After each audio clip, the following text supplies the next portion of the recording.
Son varias las personas que llegan a sentirse incomodadas ante la pintura de un retrato de alguna persona. Es normal sentirse observado e incluso intimidado ante un retrato de esa clase. Esa técnica perspicaz de los artistas para hacer que la mirada del modelo de su pintura te siga. Ese efecto óptico, más el realismo que llegan a tener algunos cuadros, los hacen verdaderamente inquietantes cuando llegas a verlos por más de un minuto. Bien, pues este cuadro en particular tenía esos dos elementos. Sin embargo, era solo la mitad de las razones por los cuales me inquietaba bastante.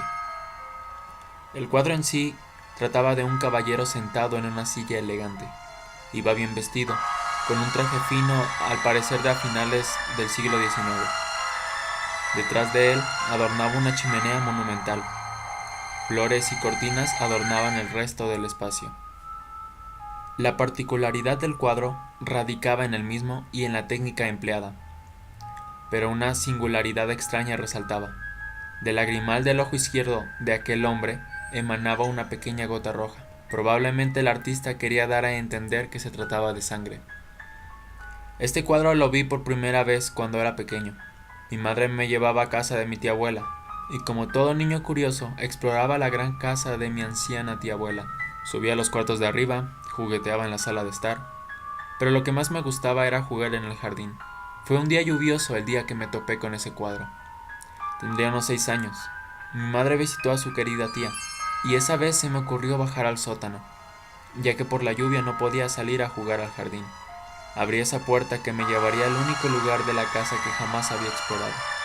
El sótano estaba repleto de obras de arte, no solo pinturas, sino esculturas y varios instrumentos de orquesta, además de muchas chucherías como artesanías y alhajas. El cuadro del que les hablo estaba tapado por una manta blanca llena de polvo. Recuerdo muy bien ese momento, en el que me acerqué y tiré de la manta. Nunca podré olvidar esa mirada tan penetrante. Era como si aquel hombre tuviera vida propia. No hacía falta tener la imaginación de un niño de 6 años para creer que en cualquier momento aquel hombre se levantaría de la silla o haría algún movimiento con la mano. Aquel hombre no tenía una expresión particularmente triste, era más bien seria, pero la lágrima de sangre pendía de su ojo izquierdo. Me quedé hipnotizado al ver el cuadro. Perdí la noción del tiempo. Solo recuerdo que mamá bajó a buscarme y me dijo que no andara fisgoneando. Recuerdo que le pregunté por aquel cuadro. Le dije, ¿por qué ese hombre llora sangre, mamá? Ella respondió que era una simple pintura. Tapó de nuevo el cuadro con la manta y me llevó arriba. Pasó un tiempo antes de que me volviera a topar con el cuadro. Acababa de cumplir los 15 cuando falleció la tía abuela. Algunas de sus cosas quedaron heredadas a mi madre, incluyendo varias de las obras que la tía abuela coleccionaba. Por supuesto, aquel misterioso cuadro venía con la herencia. Mis padres no eran particularmente aficionados al arte, así que vendieron gran parte de la colección, y de las pocas cosas que quedaron en la familia fue aquella pintura. Era obvio que a pesar de ser una gran obra de arte que gozaba de una asombrosa técnica de realismo, aquella mirada producía una inquietante sensación en aquellos que la veían. En cambio, mi padre no entendía por qué nadie lo quería. Para él resultó fascinante la pintura, así que se adueñó de ella. La colocó en la sala, pero no pasó una semana antes de que mi mamá y él discutieran por eso. Mamá decía que no soportaba aquella mirada. Mi papá, con muy poco tacto, le decía que estaba paranoica, pero al final mamá ganó. Logró que papá llevara aquel cuadro a su oficina, lejos de su mirada. Yo, sencillamente no me enfrentaba a ese cuadro. Recuerdo que esa semana no puse pie en la sala, y más adelante, cuando por alguna razón tenía que ir a la empresa de papá, lo esperaba fuera de su oficina con tal de no ver ese cuadro. Así transcurrió otra racha de tiempo en que no vi aquel cuadro. Fue hasta que tuve 24 cuando papá decidió dejarme a cargo de la empresa. Al principio no trabajaba en la oficina de papá, ya que solo estaba aprendiendo del negocio de las bienes raíces. Pero eventualmente tuve que ocupar su oficina como jefe de la empresa. El cuadro reposaba en la pared, detrás de mi escritorio, de modo que solo lo veía cada que entraba a la oficina. El problema era que nunca podía trabajar a gusto. Siempre tenía esa sensación de que el hombre de la lágrima roja tuviera la vista clavada en mí. Más de una ocasión me decidí a quitarlo de la oficina. Nunca pude. Siempre al intentar quitarlo de la pared recordaba a la tía abuela, y por alguna extraña razón sentía que le faltaba el respeto. Una mañana, llegando a mi oficina, me quedé sin palabras al ver algo sobrenatural.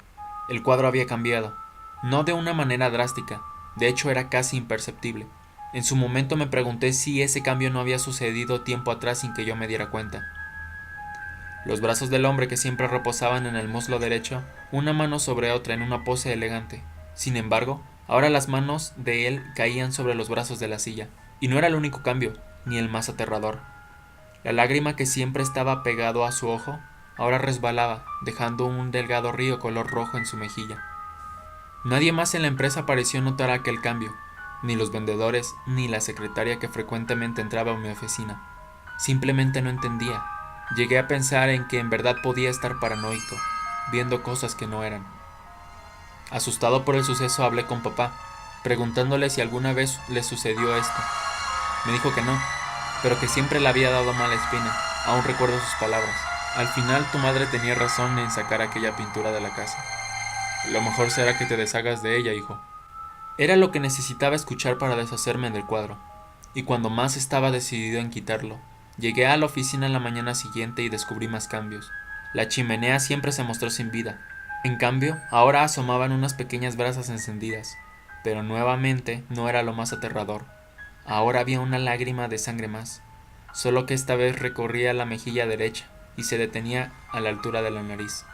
Así que no lo destruí, preferí conservarlo un poco de tiempo más y tratar de documentar los cambios que aquella pintura sufría. En su momento pareció buena idea. Hoy me arrepiento profundamente de no haberla destruido. Primero intenté hacerle una captura con mi celular, pero simplemente no se podía. En la captura la iluminación era muy pobre, y por más fotos que le hice con las ventanas abiertas y la luz encendida, mi celular siempre mostraba una imagen muy oscura donde el cuadro ni siquiera se apreciaba. Al día siguiente no hubo más cambios, pero llevé mi cámara digital de todas maneras para tomarle una foto. Me enfrenté al mismo problema de iluminación, y carecía de lógica pues la oficina estaba bien iluminada, e incluso activando el flash de la cámara, la foto salía con nula iluminación. Desistí de tratar de fotografiar ese cuadro, pero la atención que le había prestado me había hipnotizado, justo como cuando era niño, en aquel sótano de la casa de mi tía abuela. Era una sensación rara, como estar mareado, y además de no poder pensar en otra cosa más que en el cuadro. Mi hipnotismo, por así llamarlo, fue interrumpido cuando mi secretaria llamó a la puerta. Sigo pensando que hubiese pasado de no despertar de aquel trance. Al día siguiente, una cliente con problemas referente a la venta de un departamento pidió hablar conmigo, pero antes de ponernos a hablar de su problema, ella quedó encantada por el cuadro. Resulta que ella era pintora. La conversación nos llevó una cosa a la otra y así empezó mi relación con Sara. 7 meses después, ya me había mudado con ella en el mismo departamento que yo le vendí. Fue entonces que pensé que tal vez aquel cuadro no estaba embrujado. ¿Por qué no podía salir algo bueno de ese cuadro? Así que mudamos el cuadro a nuestro departamento, digamos, como un símbolo del inicio de nuestro amor. Aún así, yo evitaba el cuadro a pesar de que ya no encontraba los horrorosos cambios. En cuanto a Sara, a ella siempre le encantó, y lo unió a la colección de sus propias pinturas. Mi relación con ella duró un par de años más. Quiero pensar que terminamos por simplemente ser distintos. Digo, ella vivió para las artes y yo siempre fui un hombre de oficina. Así que tomé mis cosas y volví a casa. Bien, ya han pasado 3 meses de haberme separado de Sara, y hace una semana recibí una llamada de su hermana. Resulta que ella murió. Más bien, se suicidó.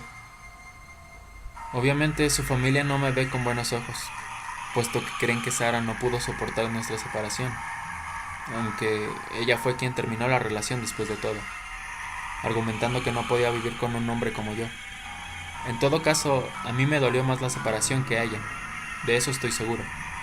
Y la verdad, yo sé la razón de su suicidio. Ayer por la tarde fui a su departamento a recoger algunas de nuestras cosas que nos salvé de la separación. Bien, pues ahí estaba el cuadro, no colgado en la pared del estudio de Sara, sino acomodado en el caballete, como si Sara hubiese trabajado en él. De hecho, encontré su paleta y pinceles acomodados justo como cuando ella pintaba. Sin embargo, el cuadro había cambiado una última vez. El caballero sentado en aquella silla elegante había sido reemplazado por una dama con un vestido largo, de un azul crema muy bello. El peinado espectacular hacía lucir muy hermosa a la dama del cuadro, y en su ojo izquierdo brotaba aquella lágrima roja e infernal. Esa dama tiene un parecido espectacular a Sara, y en mis adentros sé que es ella. Traté de ver indicios de que ella lo hubiese pintado, pero limpiamente la imagen de Sara había reemplazado la de ese hombre. El cuadro. El cuadro es el mismo, yo lo sé. Pensé en destruirlo, quemarlo, pero no tengo el valor para hacerlo, así que lo tapé con una sábana y lo dejé a su suerte. Obviamente aquello fue tomado por un suicidio por depresión. La separación, el triste autorretrato, todo encajaba, pero en el fondo sé, y me siento inmensamente culpable, de que Sara cayó presa del cuadro. Quedó hipnotizada, justo como yo, solo que no hubo madre quien la salvara, o secretaria que interrumpiera ese momento. No sé qué magia oscura oculta ese cuadro, pero acabo de hablar con mi madre. Le conté la mala noticia y le confesé todo respecto al cuadro. Ella me contó que la tía abuela lo conservaba por una razón, y era porque el hombre en el cuadro era su esposo, mi tío abuelo. Fue otra víctima más de aquel cuadro. No sé qué será del retrato, y para ser sincero no me interesa. Me alegro de haberme librado de él, aunque la culpa me carcoma. Tal vez por eso estoy contando esto, para advertirles sobre aquella pintura del infierno. No busco que me crean, ni me fío en que lo hagan, pero tal vez el advertirles algún día se lleve la culpa que siento hoy, por no haberlo destruido, aún teniendo tantas oportunidades. Así que, si alguna vez ven esa pintura, simplemente aléjense.